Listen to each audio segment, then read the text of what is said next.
ലോകത്തിന്റെ ചാരക്കണ്ണുകളെ വെട്ടിച്ച ഫോർദോ ആണവ നിലയത്തിന്റെ രഹസ്യങ്ങൾ ഇപ്പോൾ മൊസാദ് ഏതാണ്ട് പുറത്തുവിടുന്നു. ഇത് ലോകം തന്നെ അത്ഭുതത്തോടെയാണ് വീക്ഷിക്കുന്നത്. കാരണം ഈ പശ്ചിമേഷ്യയിലെ സംഘർഷമുണ്ടായ ആദ്യ ദിവസം തന്നെ ഇസ്രായേൽ ഇറാന് നേരെ കനത്ത ആക്രമണമാണ് നടത്തിയത്. ഈ ആക്രമണത്തിൽ ആണവ കേന്ദ്രങ്ങൾ തകർക്കുക എന്ന ലക്ഷ്യത്തോടെ നഥാൻസ് എന്ന് പറയുന്ന ആണവ ഗവേഷണ കേന്ദ്രത്തിന് മേൽ വലിയ ആക്രമണങ്ങളൊക്കെ നടത്തി. അന്ന് പറഞ്ഞിരുന്നു ഇറാൻ്റെ ആണവ സംഭരണശാല ഉൾപ്പെടെ തകർത്തു എന്നാണ്. പക്ഷേ 2 ദിവസം കഴിഞ്ഞപ്പോൾ തന്നെ അയത്തുള്ള അലി ഖമനേയി പറഞ്ഞു, ഞങ്ങളുടെ ആണവ ശാസ്ത്രജ്ഞന്മാർ കൊല്ലപ്പെട്ടുവെങ്കിലും അവരുടെ പിന്തുടർച്ചക്കാർ ഞങ്ങളുടെ ആണവ ഗവേഷണവുമായി മുന്നോട്ട് പോകും, ആണവായുധങ്ങൾ നിർമ്മിക്കുക തന്നെ ചെയ്യും. അപ്പോൾ വലിയ സംശയം തോന്നി ഇതെങ്ങനെ നടക്കുന്നു എന്ന്. തുടർന്നാണ് ഇസ്രയേൽ വീണ്ടും ആക്രമണങ്ങൾ നടത്തിയപ്പോൾ ഫോർദോ മേഖല കേന്ദ്രീകരിച്ച് വലിയ ആക്രമണം നടത്തി. ഇപ്പോൾ ഫോർദോയിൽ ഇറാൻ്റെ മേൽ ആക്രമണം നടത്തിയപ്പോൾ ചില ചിത്രങ്ങൾ, ഉപഗ്രഹ ചിത്രങ്ങൾ ഇസ്രയേലിന് കിട്ടി. ആ ചിത്രങ്ങൾ ഇസ്രയേൽ പുറത്തുവിട്ടു. അപ്പോൾ പർവ്വത മേഖലകളാൽ ചുറ്റപ്പെട്ട ഒരു പ്രദേശത്ത് ഒന്നും മനസ്സിലാകാതെ നിൽക്കുന്ന ഒരു മേഖല, അതാണ് ആദ്യ ചിത്രം. രണ്ടാമത്തെ ചിത്രത്തിൽ ഇസ്രയേൽ ആക്രമണം നടത്തിയതിന് ശേഷം പർവ്വതങ്ങളുടെ ഉള്ളിൽ ഒരു കുഴി പോലെ തോന്നുന്ന ഭാഗത്ത് വലിയ കെട്ടിടങ്ങൾ നിൽക്കുന്ന ചിത്രം. അപ്പോഴാണ് മനസ്സിലായത് ഈ ഫോർദോയെ ഇത്രയധികം കാലം ഇറാൻ സംരക്ഷിച്ച് ലോകത്തിന് മുന്നിൽ മറച്ചു പിടിച്ചതിൻ്റെ കാരണം. അതായത് ഈ നഥാൻസിലാണ് ആണവായുധം നിർമ്മിക്കുന്നത് എന്ന പ്രതീതി ഉണ്ടാക്കിയിട്ട് ഗവേഷണവും മറ്റു കാര്യങ്ങളുമെല്ലാം നടന്നത് ഫോർദോയിലാണ്. അപ്പോൾ 20% സെൻട്രിഫ്യൂഗൽ നടപടികളൊക്കെ അവിടെ നടത്തിയിട്ടുണ്ട്. അത് 50% വരെ ആകാം. ഇതൊക്കെ തന്നെ ഇൻ്റർനാഷണൽ അറ്റോമിക് എനർജി ഏജൻസി നേരത്തെ വെളിപ്പെടുത്തിയതാണ്. പക്ഷേ അപ്പോഴൊന്നും തന്നെ ഈ അമേരിക്കയ്ക്കോ ഇസ്രയേലിനോ മനസ്സിലായില്ല ഫോർദോയെ ഈ മറ്റ് മേഖലകളിൽ, മറ്റ് രാജ്യങ്ങളിൽ നിന്നൊക്കെ ഒളിപ്പിച്ച് വെക്കുകയാണ്, അവിടുത്തെ ഇറാൻ്റെ ആണവ കോട്ട അതാണ് എന്നൊന്നും അന്ന് മനസ്സിലായില്ല. പക്ഷേ ഇപ്പോൾ കാര്യങ്ങൾ ഏതാണ്ട് വ്യക്തമായി വരുന്നു. കാരണം ശാസ്ത്ര സാങ്കേതിക പഠന കേന്ദ്രം എന്ന നിലയിൽ 10 വർഷങ്ങൾക്ക് മുമ്പാണ് ഫോർദോയിൽ ഒരു നിർമ്മാണ പ്രവർത്തനമൊക്കെ ഇറാൻ ആരംഭിച്ചത്. അന്ന് അമേരിക്കയുമായുള്ള സഖ്യത്തിൻ്റെ പുറത്ത് അവിടെ അത്തരത്തിലുള്ള പരീക്ഷണങ്ങൾ നടത്തുന്നു, അല്ലെങ്കിൽ പഠന ഗവേഷണമൊക്കെ നടത്തുന്നു എന്നാണ് പറയുന്നത്. പിന്നീട് 2018 ഈ ആണവ ഉടമ്പടിയിൽ നിന്ന് അമേരിക്ക പിന്മാറി. ഈ പിന്മാറിയതിന് ശേഷം അവിടെ സെൻട്രിഫ്യൂഗൽ പരീക്ഷണമൊക്കെ വളരെ വ്യാപകമായ തോതിൽ നടന്നിരുന്നു. അതുമാത്രവുമല്ല, ഇറാൻ റവല്യൂഷണറി ഗാർഡിൻ്റെ വലിയൊരു സെക്യൂരിറ്റി വിഭാഗം അവിടെ വലയം ചെയ്ത് എപ്പോഴും നിലകൊണ്ടു. കൂടാതെ റഷ്യയുടെ S-300, അതായത് S-400 മുമ്പുള്ള വേർഷനാണ്, S-300 എന്ന് പറയുന്ന വ്യോമ പ്രതിരോധം അവിടെ സെറ്റ് ചെയ്തിട്ടുണ്ട്. കൂടാതെ ഈ വ്യോമവേദ, അതായത് വിമാനവേദ തോക്കുകൾ, പീരങ്കികൾ ഇതൊക്കെ സജ്ജീകരിച്ചു. അപ്പോൾ ഫോർദോയെ കൂടുതൽ കരുത്തോടെ, കൂടുതൽ സംരക്ഷിത മേഖലയായിട്ട് ഇറാൻ കരുതിയിരുന്നു. അതെന്തിനാണെന്ന് ഇപ്പോൾ ഇതുവരെ മനസ്സിലായിരുന്നില്ല. ഇപ്പോഴാണ് നഥാൻസ് അല്ല, ഈ പറയുന്ന ഫോർദോയാണ് ഇറാൻ്റെ തന്ത്രപ്രധാനമായ മേഖല എന്ന് മൊസാദ് ചില സൂചനകളൊക്കെ പുറത്തുവിടുന്നത്. അതായത് 4 പാതകൾ വന്ന് സംഗമിക്കുന്ന ഒരു സ്ഥലം വലിയൊരു തുരങ്കത്തിലേക്ക് പോകുന്നു. ഈ തുരങ്കത്തിൻ്റെ അടിയിൽ 250 അടിയോളം താഴ്ചയിൽ വലിയ കെട്ടിടങ്ങളുണ്ട്. അത് ചിലപ്പോൾ 1 കിലോമീറ്റർ വരെ താഴ്ചയിലാകാമെന്ന് പറയുന്നുണ്ട്. അപ്പോൾ ഇത്തരത്തിലുള്ള ഫോർദോയിലെ ഈ ആണവ ഗവേഷണ കേന്ദ്രത്തെ തകർക്കാൻ സാധിക്കില്ല. IAEA-യുമായിട്ടുള്ള എഗ്രിമെൻ്റ് അനുസരിച്ച് 20% വരെ സമ്പുഷ്ടീകരിച്ച യുറേനിയവുമായി ബന്ധപ്പെട്ട ഗവേഷണ പ്രവർത്തനങ്ങൾ അവിടെ നടത്താൻ പാടുള്ളൂ. അതിനപ്പുറത്തേക്ക് പോയാൽ വാഗ്ദാന ലംഘനമാണ്. അപ്പം UN-ന് നൽകിയ വാഗ്ദാനം ലംഘിച്ചുകൊണ്ട് ഇറാൻ ആണവായുധങ്ങളുടെ ഗവേഷണം, അവയുടെ നിർമ്മാണം, അതുപോലെ തന്നെ യുറേനിയം സമ്പുഷ്ടീകരണം ഇതൊക്കെ പ്രധാനമായും നടത്തിയത് ഈ ഫോർദോയിലാണ്. അതായത് നഥാൻസിൽ 10,000 സെൻട്രിഫ്യൂഗലാണ് ഉള്ളതെങ്കിൽ ഈ പറയുന്ന ഫോർദോയിൽ അത്രയുമില്ല. പക്ഷേ പവർഫുള്ളായിട്ടുള്ള ഉപകരണങ്ങളെല്ലാം ഇവിടെയാണ്. അതുകൊണ്ട് തന്നെ ആണവായുധ നിർമ്മാണം അവിടെയാണ്. അപ്പോൾ താരതമ്യേന ചെറിയ ഒരു ഫോർദോ മേഖലയിലേക്ക് മറ്റ് രാജ്യങ്ങളുടെ ശ്രദ്ധ വരില്ല എന്ന് ഇറാൻ കണ്ടിരുന്നു. മാത്രമല്ല 2013 സമയത്ത് ഈ ഫോർദോ മേഖലയിൽ ഒരു വലിയ സ്ഫോടനമുണ്ടായിരുന്നു. ഈ സ്ഫോടനത്തിൽ 250ഓളം ഇറാൻകാരെ കാണാനില്ല. ഇത് സംബന്ധിച്ച് ചില സംശയങ്ങളൊക്കെ ഉണ്ട്. പക്ഷേ ഇറാൻ ആണവ കേന്ദ്രം, അല്ലെങ്കിൽ ഇറാൻ ആണവ സംരക്ഷിത സംഘം, ഇതൊന്നും അവർ ഇക്കാര്യത്തെക്കുറിച്ച് വ്യക്തത നൽകിയില്ല. ഇസ്രായേലിലും സംശയം തോന്നിയില്ല. പക്ഷേ ഇപ്പോൾ പുറത്തു വരുന്ന വിവരങ്ങൾ അനുസരിച്ച് അന്ന് ഇൻ്റർനാഷണൽ അറ്റോമിക് എനർജി ഏജൻസി അവിടെ ഒരു പരിശോധന നടത്താൻ തീരുമാനിച്ചിരുന്നു. ആ പരിശോധനയ്ക്ക് ദിവസങ്ങൾക്ക് മുമ്പാണ് ഫോർദോയിൽ ഒരു സ്ഫോടനം ഉണ്ടായത്. അപ്പം ഈ സ്ഫോടനത്തിലൂടെ ആ പരിശോധന അവിടെ തടയപ്പെട്ടു. അപ്പോൾ സ്ഫോടനത്തിന് പിന്നിലുള്ള ദുരൂഹത ഇപ്പോഴും പുറത്തു വന്നിട്ടില്ല. അപ്പോൾ തന്ത്രപരമായി ഇറാൻ ലോകരാജ്യങ്ങളെയെല്ലാം തന്നെ കബളിപ്പിച്ച് നിർത്തിക്കൊണ്ട് അവിടെ ഒരു ആണവ കോട്ട സ്ഥാപിച്ചിരിക്കുകയായിരുന്നു എന്നാണ് പുറത്തു വരുന്ന വിവരങ്ങൾ.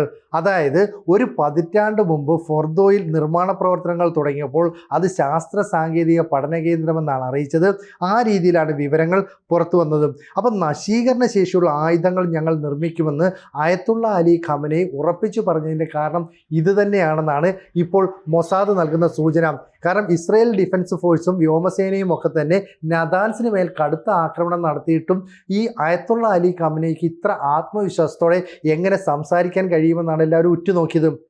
നിലവിൽ നദാൻസിൽ ഏതാണ്ട് ഉള്ളതിൻ്റെ 1/3 സൗകര്യങ്ങൾ, 1/3 വലിപ്പം ഇതൊക്കെ മാത്രമേ ഫോർദോയിലുള്ളൂ. പക്ഷേ അതിനകത്തുള്ള സംവിധാനങ്ങൾ, ആധുനിക ഗവേഷണ കേന്ദ്രം ഇതെല്ലാം തന്നെ നദാൻസിനേക്കാൾ കൂടുതൽ അഡ്വാൻസ്ഡ് ആണ്. അതുകൊണ്ട് തന്നെ ഇതിനെ തകർക്കണമെങ്കിൽ ബങ്കർ ബസ്റ്റർ ബോംബുകൾ വേണമെന്ന് മൊസാദ് ഇസ്രായേൽ ഭരണകൂടത്തെ അറിയിച്ചിട്ടുണ്ട്. അതായത് GBU 28 പോലെയുള്ള 2300 മുതൽ 4000 കിലോഗ്രാം വരെ ഭാരമുള്ള ബങ്കർ ബസ്റ്റർ ബോംബുകൾ ഉണ്ടെങ്കിൽ മാത്രമേ ഫോർദോയിലെ ആണവ കേന്ദ്രത്തെ തകർക്കാൻ കഴിയൂ. കാരണം അത്രയും സുരക്ഷിതമായ പർവ്വതനിരകൾക്കടിയിൽ ഏതാണ്ട് 1 കിലോമീറ്ററോളം താഴെ വേണമെങ്കിൽ ഈ കെട്ടിടം നിലകൊള്ളുന്നു എന്നാണ് മൊസാദ് നൽകുന്ന സൂചനയിൽ നിന്ന് മനസ്സിലാക്കാൻ കഴിയുന്നത്. അതായത് 250 മീറ്റർ ഭൂമി തുറന്നിറങ്ങാൻ കഴിയുന്ന ആയുധം വേണം. അതല്ലെങ്കിൽ കെട്ടിടങ്ങൾ, ഇപ്പം കോൺക്രീറ്റ് ബിൽഡിംഗ് ആണെങ്കിൽ 20 മീറ്റർ വരെ തുളച്ചിറങ്ങാൻ കഴിയുന്ന ബോംബർ വേണം. അതുകൊണ്ട് ഇപ്പോൾ അമേരിക്കയുടെ കയ്യിലുള്ള GBU 28 എന്ന് പറയുന്ന ബോംബിനെ കുറിച്ചുള്ള ചർച്ചകളും സജീവമാണ്. ഒരു പക്ഷേ ബെഞ്ചമിൻ നെതന്യാഹു ഇപ്പോൾ ട്രംപിനോട് ആവശ്യപ്പെടുന്നതും ഇത് തന്നെയായിരിക്കും. കാരണം ആണവ ശക്തിയായിട്ട് ഇറാൻ മാറുന്നതിനെതിരെ രംഗത്ത് വന്നേക്കുന്നത് ഇസ്രായേലാണ്. പക്ഷേ പിന്നിൽ അമേരിക്ക ഉണ്ട് എന്നുള്ള കാര്യം ഉറപ്പാണ്. ഇപ്പോൾ പുറത്തു വരുന്ന മറ്റൊരു സൂചന എന്ന് പറയുന്നത് ഈ അമേരിക്കയുടെ ഇൻ്റലിജൻസ് മേധാവിയായ തുളസി ഗബാർഡ് പറയുന്നു, അമേരിക്കൻ ആയുധങ്ങൾ അമേരിക്കൻ ജനതയ്ക്ക് ഭീഷണിയില്ലാത്ത കാര്യത്തിന് എന്തിനു വേണ്ടി ഉപയോഗിക്കുന്നു, അതുകൊണ്ട് ഇത്തരത്തിലുള്ള ബങ്കർ ബസ്റ്റർ ബോംബറുകളൊന്നും നൽകണ്ട എന്ന നിലപാടിലേക്ക് പോകുന്നുണ്ട്. പക്ഷേ ഈ സാഹചര്യത്തിലും ഇസ്രായേൽ പറയുന്നുണ്ട് ഇത് വളരെ അപകടകരമായ നിലയിലാണ്. നമ്മൾ വിചാരിക്കുന്ന പോലെ നദാൻസിനെ മാത്രം കേന്ദ്രീകരിച്ചാൽ ലക്ഷ്യം നേടാനാവില്ല. കാരണം ഇപ്പോൾ പുറത്തു വന്ന ഉപഗ്രഹ ചിത്രങ്ങൾ അനുസരിച്ച് ഫോർദോയിൽ വലിയ തോതിലുള്ള ആണവ ഗവേഷണം നടക്കുന്നുണ്ട്. ഒരു പക്ഷേ അവരുടെ കയ്യിലുള്ള സമ്പുഷ്ടീകരിച്ച യുറേനിയം ഉപയോഗിച്ച് 9 മുതൽ 15 വരെ ആണവായുധങ്ങൾ നിർമ്മിക്കാമെന്നാണ് പറയപ്പെടുന്നത്. അങ്ങനെ നിർമ്മിച്ചിട്ടുണ്ടെങ്കിൽ ഈ ആണവായുധം ഫോർദോയിലുണ്ടാകും. അതായത് ഗതികെട്ട് നിൽക്കുന്ന ഒരു സമയത്ത് ഇറാൻ അതെടുത്ത് വേണമെങ്കിലും ആക്രമിക്കാം. ഇത് മുന്നിൽ കണ്ടുകൂടിയായിരിക്കാം ഇന്ത്യൻ മഹാസമുദ്രത്തിലെ ഡീഗോ ഗാർഷ്യ മേഖലയിൽ ഇപ്പോൾ അമേരിക്കയുടെ B-2 ബോംബർ വിമാനമൊക്കെ വന്ന് നിലയുറപ്പിച്ചിരുന്നു. ഏതാണ്ട് 6ഓളം വിമാനങ്ങളാണ് വന്നത്. ഒരു നിർണായക സാഹചര്യത്തിൽ ഇസ്രായേലിന് വേണ്ടി അമേരിക്ക അവിടെ ഒരു ആക്രമണം നടത്താനുള്ള സാധ്യതയും കളഞ്ഞുകൂടാം. നേരത്തെ തന്നെ ഇസ്രായേൽ എന്നോട് ഇറാൻ പറഞ്ഞിരുന്നു ഞങ്ങൾ അങ്ങനെ ആണവായുധമായിട്ടൊന്നും മുന്നോട്ട് പോകുന്നില്ല, അമേരിക്കയോട് പറഞ്ഞിരുന്നു. അങ്ങനെ വലിയ പ്രശ്നങ്ങളൊക്കെ ഉണ്ടായപ്പോൾ ഈ ആണവായുധ നിർമ്മാണത്തിലുള്ള യുറേനിയം സമ്പുഷ്ടീകരണം നിർത്തിവെക്കാനായിട്ട് ഇറാൻ സമ്മതിച്ചു. അങ്ങനെ 5 ശാക്തിക ചേരികളുമായിട്ട് ഒരു കരാറിൽ ഏർപ്പെടുകയും ചെയ്തു. അതായത് റഷ്യ, ചൈന, ഫ്രാൻസ്, അമേരിക്ക ഉൾപ്പെടെയുള്ള രാജ്യങ്ങളുമായിട്ടാണ് ഒപ്പം യൂറോപ്യൻ രാജ്യങ്ങളുമായിട്ടൊക്കെ ഈ സഖ്യത്തിൽ ഏർപ്പെട്ടു. അതുകൊണ്ട് തന്നെ ഇവിടെ ആണവായുധങ്ങൾ നിർമ്മിക്കുന്നില്ല എന്ന് കരുതിയത്. അപ്പോൾ 2030 വരെ ഈ പറയുന്ന കരാറിൽ ഏർപ്പെടും എന്നാണ് ഇറാൻ നൽകിയ ഉറപ്പ്. പക്ഷേ ഇപ്പോൾ ഫോർദോയിൽ ആണവായുധങ്ങൾ നിർമ്മിക്കുന്നുണ്ട്, അവിടെ സംഭരിക്കുന്നുണ്ട് എന്ന് ഏതാണ്ട് വ്യക്തമായിരിക്കുകയാണ്. അപ്പം 30,000 പൗണ്ട് വരെ ഭാരമുള്ള ബങ്കർ ബസ്റ്റർ ബോംബുകൾ ഉപയോഗിക്കാനായിട്ട് ഇസ്രായേൽ തീരുമാനിച്ചു. മൊസാദ് അത് സംബന്ധിച്ചുള്ള കൃത്യമായ നിലപാടുകളൊക്കെ സ്വീകരിക്കുന്നതിൻ്റെ വിവരങ്ങളും പുറത്തു വരുന്നു. എന്തായാലും ഇറാൻ്റെ പരീക്ഷണം തുടർന്നുകൊണ്ടിരിക്കുകയായിരുന്നു ഇത്രയും നാളും. അപ്പം ലോകത്തിൻ്റെ ചാരക്കണ്ണുകളെയൊക്കെ വെട്ടിക്കാൻ ഫോർദോയ്ക്ക് സാധിച്ചു എന്നുള്ളത് ഇറാനെ സംബന്ധിച്ചുള്ള ഒരു വലിയ നേട്ടം തന്നെയാണ്.